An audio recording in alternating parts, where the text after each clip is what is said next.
দেখো, বৈষ্ণোদেবী দর্শন তো আমাদের হয়ে গেল, এবার যাই কোথায় সেটাই ভাবছিলাম। ভাবতে ভাবতেই ঠিক করলাম এক নতুন পথ, নতুন ডেস্টিনেশন, আর সেটা পেহেলগাম।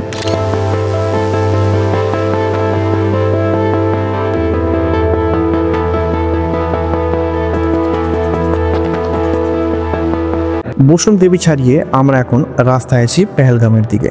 এই রাস্তাটা শুধুমাত্র কিন্তু একটি জিও লোকেশন না, এই রাস্তাটি হলো একটি অনুভূতি। আকাশ, মেঘ আর পাহাড় এইসবের মধ্যে দিয়ে এই রাস্তাতে যাওয়াটা কিন্তু একটি সিনেমেটিক এক্সপিরিয়েন্স। এদিকে বলে রাখি, কাটরা থেকে পেহেলগামের জার্নিটা কিন্তু মোটেও ছোট হবে না। প্রায় 6 থেকে 7 ঘন্টা লেগে যাবে তোমাদের এই 208 কিলোমিটার পথ অতিক্রম করতে। পথে আমরা দেখলাম অনেক কিছু, আমরা কত যে টানেল পার হলাম তার হিসাব নেই। আর্মিদের বড় কনভয়, রিভার সাইডে বসে ম্যাগি খাওয়া, আর এমন কিছু দৃশ্য যা তোমাদের বাধ্য করবে গাড়ি থেকে নেমে এরকম জায়গায় বসে পড়তে।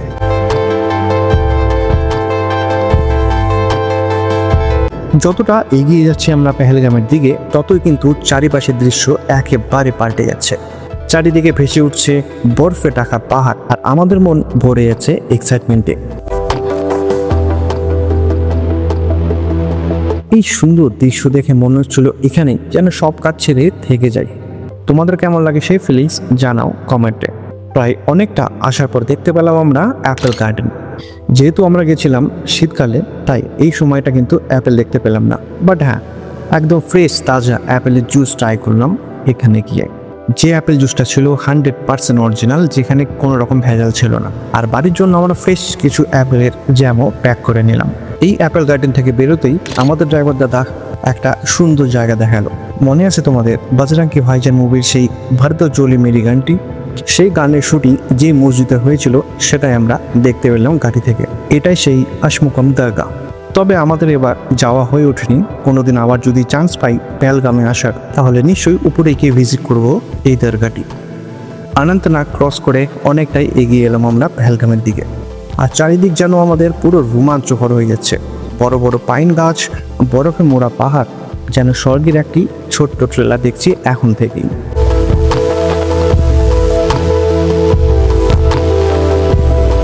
আমাদের কিন্তু যাওয়ার প্ল্যান ছিল ডাইরেক্ট হোটেলে, কিন্তু দেখলাম দিনের আলো এখনো বাকি আছে, তাই চলে গেলাম আমরা বাইসরানভেল, অর্থাৎ কাশ্মীরের মিনি সুইজারল্যান্ড।